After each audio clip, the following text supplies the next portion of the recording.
گھر کے جب بزرگ جب گھر کے بزرگ انتقال کرنے کے وقت ہوتے ہیں تو گھر کے سبھی لوگوں کے پاس جمع ہو جاتے ہیں، اس کے پاس بیٹھ جاتے ہیں کہ کوئی وہ عزیز نصیحت کریں گے، کوئی اچھی نصیحت کریں گے۔ تو حضرت یعقوب علیہ السلام اپنے بیٹے حضرت یوسف علیہ السلام سے فرماتے ہیں، جو کہ ایک نبی ہے۔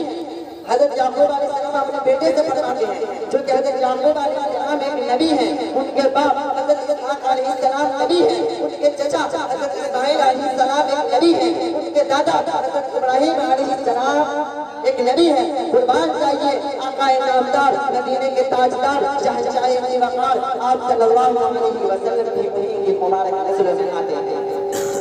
دوستو غور کرنے کا مقام ہے کہ اللہ رب العزت لوگوں کے اندر اور لوگوں کے اندر کتنا ایمان پکا ہوگا، لیکن پھر بھی حضرت یعقوب علیہ السلام فرماتے ہیں کہ اے میرے بیٹے بتا، اے میرے بیٹے بتا، میرے بعد تو کس کی عبادت کرے گا؟ قرآن کہتا ہے مَا تَعْبُدُونَ مِن بَعْدِي، کہ میرے بعد تم کس کی عبادت کرو گے؟ کہیں تم ایک خدا کو چھوڑ کر ہزاروں دیوی دیوتاؤں کو تو نہیں ماننے لگو گے، کہیں تم ایک خدا کو چھوڑ کر ہزاروں معبودوں کے سامنے تو نہیں پرستش کرنے لگو گے، ایک خدا کو چھوڑ کر ہزاروں کے سامنے سر تو نہیں جھکانے لگو گے۔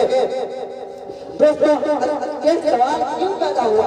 کیونکہ اس وقت چھے جائے کہ حضرت یوسف علیہ السلام کا اقتدار تھا مصر کے اندر، لیکن پھر بھی مصر میں جو برائی تھی، جو عام تھی، جو برائی مشہور تھی، ان سے ڈر تھا کہ کہیں ایسا نہ ہو کہ ہمارے خاندان بھی اس عزت میں آ جائے، ہمارے بیٹے بھی اس عزت میں آ جائے۔ آج ہمارا بیٹا معزز ہے، آج ہمارا بیٹا ایک خدا کی عبادت کرتا ہے، لیکن کل کی نسل میں بگڑ نہ جائے۔ بیٹا کہتا ہے کہ ابو جان میں ان خدا کی عبادت کروں گا جن کی عبادت ہمارے باپ حضرت یعقوب علیہ السلام نے کی، میں ان خدا کے ساتھ سجدہ ریز ہوں گا جن کے سامنے ہمارے دادا حضرت ابراہیم علیہ السلام سجدہ ریز ہوئے۔ دوستو لیکن پھر بھی حضرت یعقوب علیہ السلام کے اندر یہ بیقراری تھی، کیوں؟ ہمارے اخلاق کی وجہ سے، ہمارے اعمال کی وجہ سے ہم برے نہیں ہیں، لیکن ہمارے ارد گرد کے رہنے والے، ہمارے ارد گرد کے رہنے والے کے اخلاق ہمارے اندر نہ آ جائے، کہیں ہم ان کے طرز عمل کو لگنے لگے۔ آج دیکھ لیجئے، آپ نظر اٹھائیں، اپنے دامن کو جھانکیے اور دیکھیے کہ کتنی برائی ہمارے معاشرے کے اندر پھیل چکی ہے۔ دوستو ایک تو نہیں، اگر میں فہرست گنانا شروع کروں تو شاید یہ رات گزر جائے، لیکن پھر بھی میری بات مکمل نہ ہو سکے۔ انہی میں سے میں اب ایک بات بتا کے اپنے بیان کو ختم کرنا چاہتا ہوں کہ آج بہت برائیوں میں سے ایک عام برائی، ایک مشہور برائی جس کو کہتے ہیں کرسمس ڈے۔